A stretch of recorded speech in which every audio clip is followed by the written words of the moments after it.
Hai Tetungtian semuanya, perkenalkan nama saya Revani Aprilia dari Prodi D3 Manajemen Informatika Universitas Teknologi Digital PSDKU Tegal dengan NIM 23283030. Pada kesempatan kali ini saya akan membahas tentang hari lahir Nabi Agung Kungce atau Nabi Kungce Konfusius. Yang pertama yaitu ada pengertian. Nabi Kungce atau yang dikenal di barat sebagai Konfusius lahir pada tahun 551 sebelum Masehi di negeri bagian Lu di wilayah yang sekarang menjadi kota Chifu atau Chufu di provinsi Shantung, Tiongkok. Nama aslinya adalah Kongcu dan ia dikenal dengan sebutan kehormatan Kongfusi atau Guru Kong, yang lahir di masa dinasti Zhou yang dikenal dalam sejarah sebagai periode musim semi dan musim gugur. Ia hidup pada masa penuh konflik dan ketidakstabilan yang ada di Tiongkok. Yang kedua yaitu adalah latar belakang. Konfusius atau Nabi Kungce lahir dalam keluarga yang tergolong sederhana. Ayahnya atau Kongsu Liang He adalah seorang pejabat militer yang dihormati, tetapi meninggal ketika Nabi Kungce masih kecil. Ibunya yang bernama Yan Chen-chai membesarkan Nabi Kungce atau Konfusius dalam kondisi ekonomi yang sulit, namun tetap menanamkan nilai-nilai etika, moral, dan pendidikan yang sangat tinggi. Meskipun hidup dalam kemiskinan, Nabi Kongcu memiliki semangat hidup yang sangat tinggi sejak kecil. Karena latar belakang keluarga dari Nabi Kongcu serta kondisi sosial saat itu, Konfusius atau Nabi Kongcu berusaha mencari ilmu dengan berbagai cara dan belajar dari berbagai guru. Ia mendalami berbagai ajaran seperti tata krama, etika, sejarah, musik, serta sastra. Pemikiran-pemikiran dipengaruhi oleh nilai-nilai moral dan tradisi budaya Tiongkok kuno, terutama dalam ajaran tentang Ren atau kebajikan atau cinta kasih. Yang kedua yaitu ada Li, tata krama, dan I yaitu keadilan. Konfusius mulai mengajar pada usia yang sangat relatif muda dan menarik perhatian banyak murid. Ia tidak hanya mengajar tentang pengetahuan formal, tetapi juga ia menanamkan nilai-nilai moral yang tinggi dan etika yang tinggi. Ia percaya bahwa kedamaian dan kesejahteraan dapat dicapai melalui pemahaman dan penerapan moral yang benar dalam kehidupan pribadi dan sosial. Konsep-konsep seperti ini, keluarga sebagai dasar moralitas, pemerintahan yang bijaksana, dan pendidikan universal menjadi pusat ajarannya. Sebagai seorang filsuf dan guru, ia mengajarkan bahwa semua orang, tidak peduli status dan kekayaannya, dapat belajar dan menjadi pribadi yang lebih baik. Oleh karena itu, ia dikenal sebagai pelopor pendidikan inklusif dan berupaya mempromosikan kesejahteraan dalam memperoleh pendidikan. Yang ketiga yaitu ada sejarah sembahyang lahir Nabi Agung Kungce.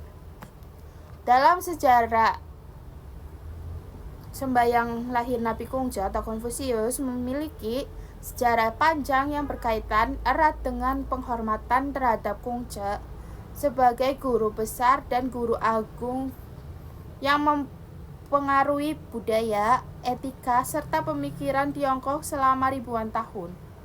Tradisi ini dipraktikkan untuk menghormati ajaran moral dan filsafat Kungce yang menanamkan nilai-nilai kebajikan, harmoni sosial, dan perkembangan karakter suatu individu. Sejarah penghormatan kepada Kungce dimulai sekitar abad ke-2 sebelum Masehi. Selama masa dinasti Han, pada masa itu pemerintahan Tiongkok mulai mengakui ajaran Kungce sebagai dasar etika dan pemerintahan negara. Kaisar Han Wudi yang pada tahun 156 sampai 87 sebelum Masehi adalah salah satu kaisar pertama yang mengangkat ajaran Konghucu atau Kongxi sebagai sistem moral resmi negara. Dan pemerintahan pun mulai membangun kuil-kuil khusus tentang Kungce. Di kuil-kuil atau kelenteng ialah penghormatan kepada Kungce dan ajarannya dilaksanakan melalui upacara atau sembahyang. Pada era dinasti Tang atau Song, upacara ini berkembang menjadi perayaan tahunan. Dinasti Tang yaitu pada tahun 618 sampai 907 Masehi menerapkan Kungce sebagai guru terbesar, dan tradisi sembahyang ini dilakukan mulai secara terstruktur di kuil-kuil Konfusianisme yang dibangun di daerah. Selanjutnya, pada masa dinasti Ming dan Qing, perayaan ini semakin terinstitualisme. Upacara untuk memperingati hari lahir Nabi Kungce pada tanggal 28 September menjadi tradisi di seluruh Tiongkok dan diadopsi oleh beberapa institusi pendidikan. Sembahyang ini diadakan di kuil Konfusius atau Kungmiao atau Litang, di mana para peserta mempersembahkan buah, bunga, makanan, dupa untuk menghormati kebesaran Kungce. Upacara ini melibatkan musik dan tarian ritual yang melambangkan keharmonisan serta penghormatan kepada etika dan moralitas ajaran Konfusianisme. Kini tradisi ini dirayakan di negara-negara Asia Timur seperti Taiwan, Korea, Jepang, Vietnam, maupun Indonesia sebagai penghormatan atas warisan dan ajaran Konghucu yang bertahan hingga saat ini. Yang terakhir yaitu saya akan membahas kesimpulan tentang hari lahir Nabi Kungce. Hari lahir Nabi Kungce atau Konfusius yang jatuh pada tanggal 28 September merupakan hari peringatan penting yang melambangkan penghormatan terhadap warisan, etika, moral, dan ajaran filsafatnya. Konghucu biasanya filsufur besar Tiongkok yang hidup pada abad ke-6 sebelum Masehi dan mengajarkan nilai-nilai penting seperti kebijakan harmonis, sosial, dan pendidikan moral. Ajarannya menjadi dasar sebagai pemikiran dan budaya Tiongkok serta banyak negara di Asia Timur. Tradisi memperingati hari lahir Nabi Kungce dimulai sejak dinasti Han dan semakin berkembang melalui beberapa dinasti, terutama pada era dinasti Tang, Song, Ming, Qing, yang memperkenalkan ritual penghormatan di kuil-kuil Konfusianisme.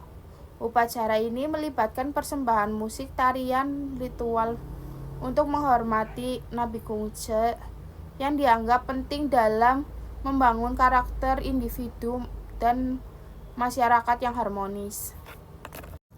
Secara keseluruhan, dari lahir Nabi Kungce bukan sekedar perayaan kelahiran seorang tokoh, melainkan juga momen refleksi atas nilai-nilai kebajikan dan pendidikan yang telah beliau wariskan kepada kami. Perayaan ini menggarisbawahi pengaruh mendalam ajaran Konfusianisme dalam membentuk budaya, pendidikan, dan etika sosial di Tiongkok dan beberapa daerah pada masyarakat Asia Timur. Demikian penjelasan saya mengenai hari lahir Nabi Kungce. Sebelumnya, terimalah salam peneguhan iman kita hanya dalam kebajikan Tian Tuhan berkenan Wei Te Tung Tian.